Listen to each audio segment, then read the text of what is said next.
Hello families, welcome to another sweet beautiful episode on Business Rant. If you are just joining us for the first time, my name is Omada, and in this channel I teach you how to have multiple streams of income. So if you are looking for where to have quick money without having to do anything, then I'm sorry, this channel is not for you. But for those of you that really want to put little efforts to actually do something very tangible, then this channel.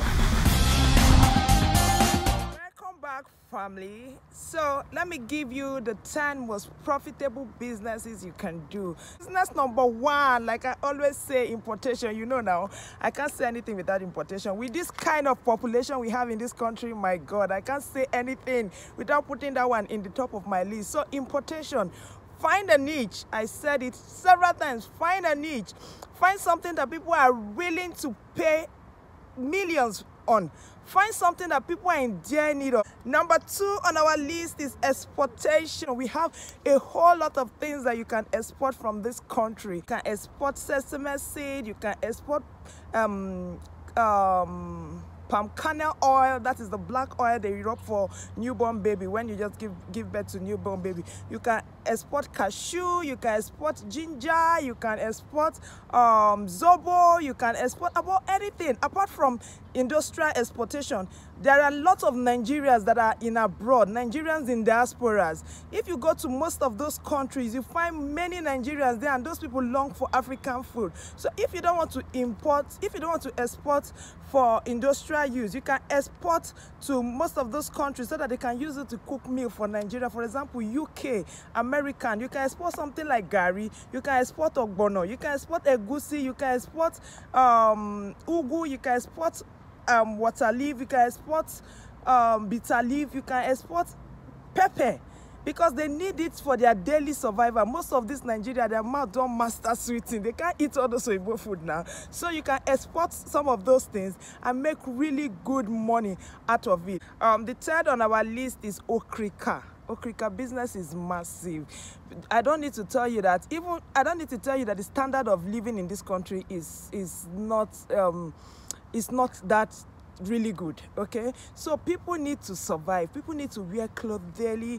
People need to wear shoes daily. People need to, I mean, those are basic needs of human beings. So, and some people just need to get this thing no matter what, and they can't afford to buy the new one. So if you start importing most of those things into this country, you'll be making real money from it. Businesses like importing of shoes, importing of clothes, importing of used laptop, importing of phones, importing of bag, those things are really cool stuff. You can import used laptop, used phone. Those are really cool things that you can import in this country, most especially use clothes and use shoes, because people need this for their daily survival. So, and they can't afford it. So those are some of the things that you can import into this country and create a niche for yourself. And the next on our list is food business. Oh my God, we like food, sha.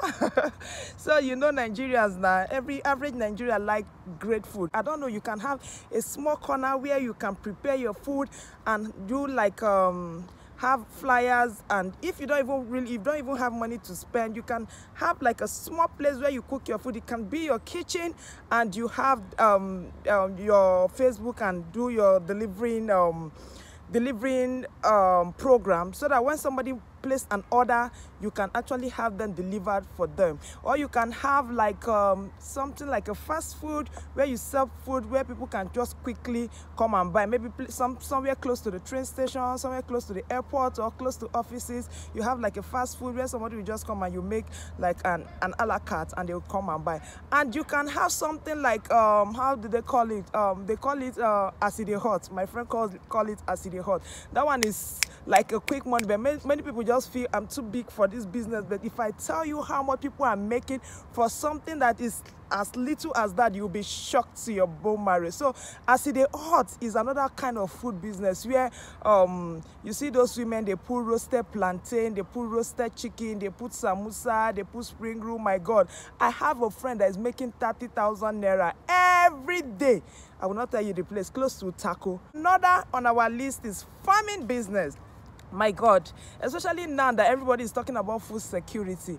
Almost all the presidents in this whole world, they are talking about how to get their country secured when it comes to getting food. Buhari includes. You see most of our budget going into agriculture. You see so many things like the Anchor Borrowers Project. You see so many things like the Agnes loan. Everything, the body language of this government is talking about agric. So there is business, there is money in agric. Even when you don't have money, government is willing to loan you. I did a video that talks about how you can actually get loan and go into agricultural business, which is the Anchor Borrowers Program. So just check on that link so that you can get a comprehensive view of how to go into agricultural business. For example, maize moves like wildfire in this country. That's why you can't export maize, because maize is not even enough for us. Human beings, they struggle for maize. Animals, they struggle for maize. Industry, they struggle for maize. So no matter the maize you produce in this country, it cannot be enough. When you produce maize, human beings will use it to do semo. They will in fact, they will even roast it and eat it before the maize will even dry. They will use it to do akamu. The animal again, chicken, they eat maize. Pig, then they miss maize for in food. When you come to industry, you see all those semolina, all those flour mills, and you see they use it to produce cereal for children and so many byproduct that you can produce, so many end products you can produce for maize. So maize is one sure farming this thing that you may want to think about. Then another on our list is commodity trading. I love this one. I don't know, maybe because I was born into buying and selling, I'm so used to this buying and selling stuff. But commodity trading in Nigeria, my God, it is wow. It is massive. It is mind-blowing. Like, seriously, commodity trading is one sure business. In fact, I'm giving you like 99.9% that you will make it. But please, you must have to commit your time into it. You must have to do your due diligence, and you must have to be dogged about it. Don't just sit there and give somebody your money and just be sure of making money. But commodity trading, for example, we all know that most of those products that they farm in Nigeria, it has season and off season. So how you do this is during the season, during when they are just harvesting, because Nigeria, we have not gone to that level that we are so great with irrigation farming. So what we do is everybody depend on the raining season. So during rainy season, once one rain just fall, bam, farmers, everybody will just go to their farm, and everybody start farming like simultaneously. Everybody farm at once. And what this means is they are going to be harvesting about the same time. Okay, so at that time that they are harvesting, the product is going to be like excess. Okay, you're going to have excess beans, excess yam, excess maize, excess everything. So the product is going to be excess. So for those people that are so sharp like me, so for those people that are so sharp, this is where you buy. Okay, it's like taking advantage of the market. You buy, you store.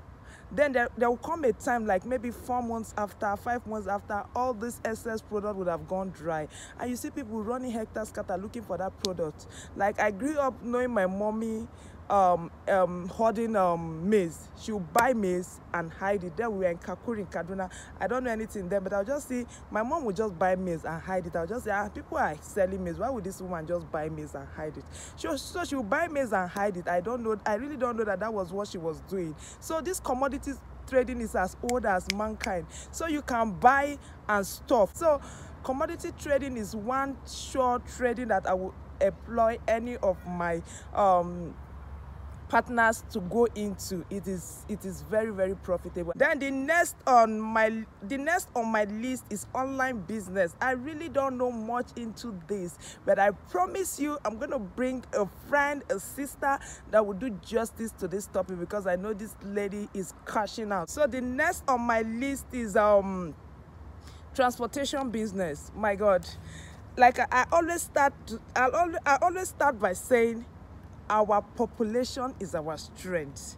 So when you have people and they need to move from one place to another, because people need to move to survive, people need to move to work, people need to move to school, people need to move to market, people need to move from one place to another. And in a scenario where you have a country where this transport system is faulty, this is to your advantage. You can actually invest into transportation and make really cool cash out of it.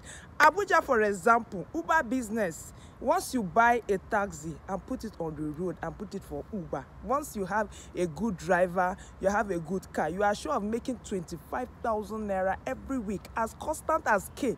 It is not negotiable. So you can invest in transport business, look on how to partner with some people and make really good money from it, because our transport system in this country, it is yuck. So you can capitalize on that and make really cool money from transportation. So the next on my list is real estate business. I love this. Some people is saying, oh my God, it's so expensive. Now it's not for everybody. Let me tell you how I did mine. Sometimes ago, there was this man that I noticed owns this property in somewhere in Gwarimpa, 2-bedroom flats, plenty of it, and that house was just left wasting. The toilet is brown, the interlock is gone out, there is no light, there is no cobweb. And I met this man. I said, sir, please, can you give us this house for lease, say 10 years, so that I will just be like a caretaker, manage this house, and will pay you off. The man, unknown to me, said that the man was even trying to detach himself from the house, so that, I don't know, for whatsoever reason, it's not for me to judge. But the bottom line is, I end up getting that house, and the money the man gave, the price the man called for me, I couldn't afford it. So what I did is I brought 10 of my friends. I said, come, can we put this small money together? And if we can pay this house, if we can pay for this house, the average amount they rent house in Gwarimpa is 1.2, 1.3. Only 1 year will get this money back. And because I have built this network around me, I believe in bringing women together anywhere anywhere you see me, because I don't know, maybe it's my name or my thing, but I just love seeing women in group, and I just love seeing women supporting each other. So before you know, the 10 of us who put down this money, we paid the man and we refurbished the house. We gave that house out for that very year and we share our money. Story closed. But after that year, every year February, we gather to collect rent and share for the rent till date. So when they talk about this real estate, it's not as if you must have one genge money before you start real estate. Or you can even start as an agent. If you know anybody that is building house, that is willing to sell or to rent, you can go and meet the man and say, see, I know how I can sell this property for you. How much will you give me as my percentage if I bring people for you? And before you know, you bring people for the man and you make money out of it. Or better still, you can build one tiny house, sell it, make profit, build another one, sell it, make profit, build another one, sell it, make profit, till you grow and you become a billionaire. Then the next on my list is school business. Yeah. So if you want to do school business, try and give the best. Do your due diligence. Make sure you have all the certification. Make sure you have passion for it. Make sure you are giving value for your money. Make sure you have God in mind, knowing fully well that these children have been entrusted to you, so that you can nourish and nurture them, so that they can be better leaders. So don't just go into it because of the money. That's aside, but in terms of the monetary aspect of it, my God, school business is sweet. Like, it is something that you do and your generation would thank you for it. So you don't need to have one massive money to start school business. Depending on where you are, you can even start in your room. That reminds me, I'm going to bring a true life story of my biological sister, my blood from the same father, the same mother. How she started her school business with just 2 children inside her parlor. And before you know, she moved out and rents one apartment. And as God will have it, this year she have moved into a 3-bedroom flat, and the children are 49 as of my last. If you think there are other businesses that one can do in Nigeria and make really cool money out of it, please leave your comments on the comment section below, so that others can learn and you can discuss that into the detail. Thank you so much for watching my video, and if you have not subscribed, please click on the subscribe buttons below. I really need this subscription to grow, so that I will know that I'm giving you values. And don't forget to turn up the notification button, so that you'll be the first to receive the video when I'm shooting. Thank you so much, and I remain your host, Omada.